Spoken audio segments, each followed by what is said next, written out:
Assalamualaikum warahmatullahi wabarakatuh. Mari kita memasuki hikmah yang keempat dari kitab Al-Hikam. Bismillahirrahmanirrahim. Arih nafsaka minad tadbir fama qoma bihi ghairuka angka la takum bihi li nafsik. Jadi bebaskan dirimu dari mengatur. Mengatur apa? Mengatur hal-hal yang sudah diatur oleh Allah. Hal-hal yang sudah diatur oleh selain dirimu, maksudnya adalah Allah yang mengatur, maka kamu jangan mengatur untuk dirimu. Ini maksudnya apa?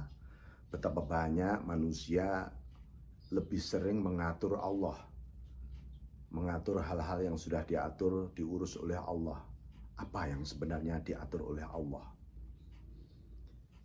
Banyak yang sudah diatur oleh Allah. Pertama, satu, semua yang terekspresi dalam sifat dan asma Allah itu menunjukkan bahwa itu adalah urusan Allah semua. Kalau Anda menghayati asmaul husna atau sifat-sifat Allah yang lain, itu semua menggambarkan bagaimana Allah mengatur semuanya. Tetapi Allah juga memerintahkan kepada kita. Isi perintahnya itu yang disebut dengan khitab. Khitab itu isinya perintah dan larangan. Maka itu yang harus kita urus, yang kita atur.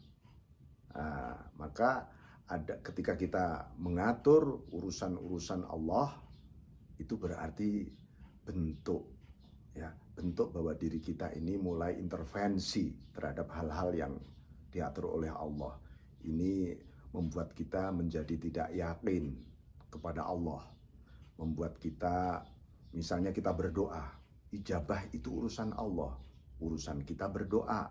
Kalau kita mengurus ijabah, itu namanya tidak yakin kepada Allah. Pahala, itu urusan Allah. Kenapa harus ngatur pahala? Ngatur surga. Itu namanya kita intervensi pada urusan Allah. Jadi kita ini perlu lebih banyak melakukan amaliyah, karena amaliyah itu adalah perintahnya Allah. Kita harus bersyukur lalu melakukan adab, menjalankan adab ketika taat misalnya, itu urusan kita. Maka mengatur itu ada yang tercela, ada juga yang tidak tercela, yang terpuji maksudnya. Yang tercela ketika kita mengatur dengan cara-cara yang tanpa pengetahuan.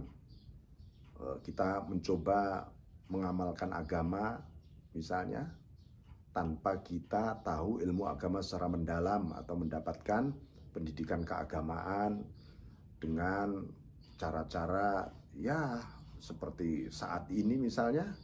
Begitu mudah orang mengklaim paling benar misalnya hanya gara-gara tahu 1, 2, 3 ayat, 1, 2, 3 hadis, atau sheet dari Google dan seterusnya misalnya. Nah ini, jangan sampai kita seperti itu.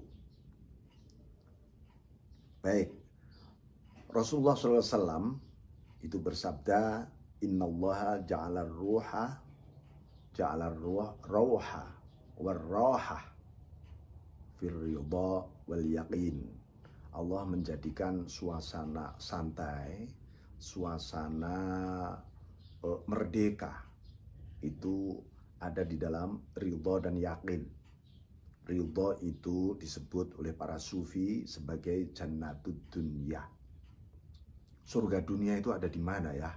Bukan ada di fasilitas, bukan di materi, bukan di kehebatan, bukan di kemudahan di dunia ini, bukan. Surga dunia itu ada di dalam ridho.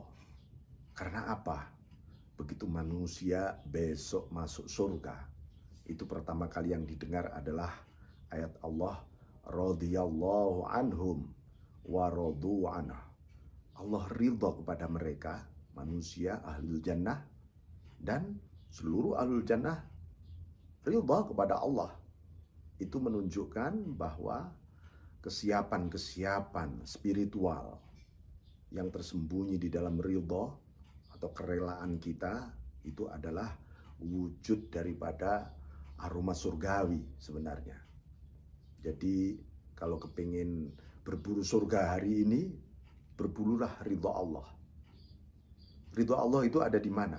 Di dalam segala hal yang diridhoi oleh Allah.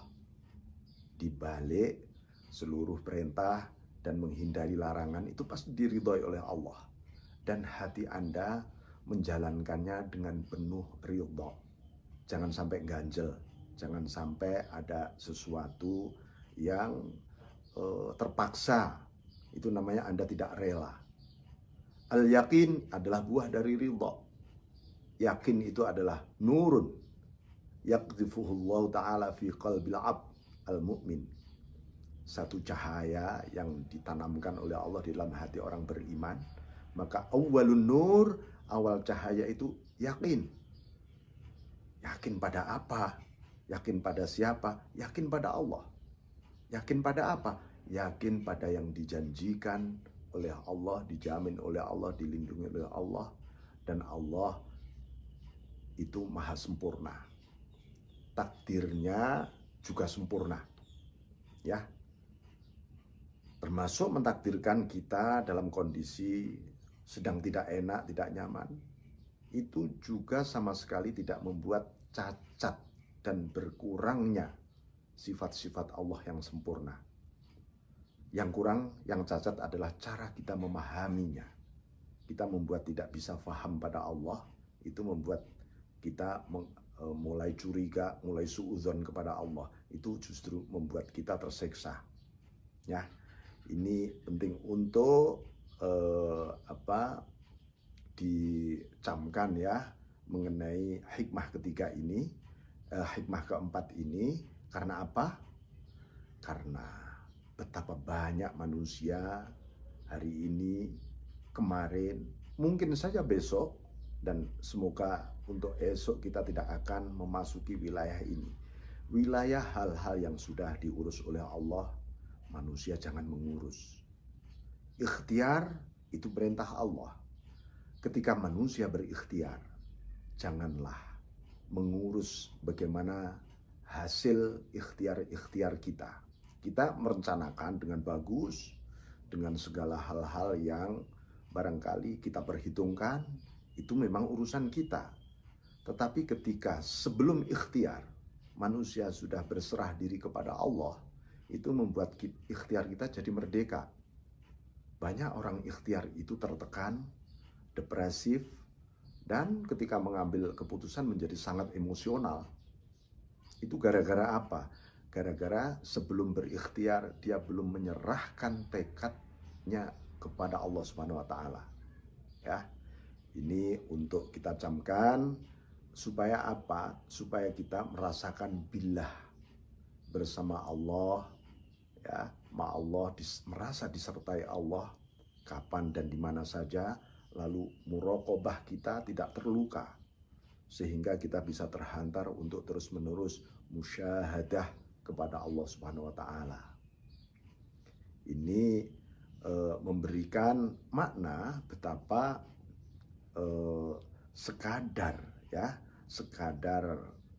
kita itu menjalankan perintahnya Allah dan menjauhi larangannya itu supaya kita menjalankannya dengan tulus. Ketulusan itu akan melahirkan rasa syukur, rasa semangat yang luar biasa. Jangan sampai kita ini mempertanyakan apa? Mempertanyakan hal-hal yang sudah dijamin oleh Allah. Doaku diijabah apa enggak sih? Istighfarku membuat aku diampuni apa enggak sih? Taatku diterima apa enggak sih? Loh, kenapa? Kenapa kita harus mempertanyakan hal itu semua? Itu membuat Anda tidak merdeka ketika menghadap kepada Allah. Allah kepinginnya para hambanya itu datang kepada Allah dengan riang, dengan rasa syukur, ya, syukran wa mahaban, rasa syukur dan penuh cinta. Itu kalau kita melihat bahwa al-hasanat kulluha minallah, seluruh kebajikan itu datangnya dari Allah, bukan dari diri kita. Kita hanya diperintahkan untuk mengaksentuasikan seluruh kebajikan itu di dalam kehidupan kita sebagai hamba. Nah, ini yang mudah ya kita pahami. Jadi jangan sampai kita nanti itu lupa mengurus tugas-tugas kita sebagai hamba. Ya, tugas sebagai hamba itu sudah jelas semua ya, jelas semua. Jelas semua itu apa? Ya, apa yang ada di balik iyyaka na'budu wa iyyaka nasta'in, itu kan pernyataan manusia ya, bahwa puncak seluruh gerakan ikhtiar kita, tadbir kita pada akhirnya adalah hanya kepadamu Allah kami menyembah, dan hanya kepadamu kami memohon pertolongan. Maka sesungguhnya begini, manusia itu bisa menyembah Allah sesungguhnya akibat pertolongan Allah. Saking sayangnya Allah Subhanahu wa taala kepada umat manusia, Allah itu menyebutkan dengan iyyaka na'budu dulu, baru wa iyyaka nasta'in. Bukan iyyaka nasta'in kemudian wa iyyaka na'budu. Ini menggambarkan cara Allah menyayangi kita. Kita diperintah menyembah, dan sesungguhnya cara kita untuk melatih diri menerima anugerah pertolongan Allah. Jadi begitu ya, hikmah yang keempat ini, semoga ada manfaatnya.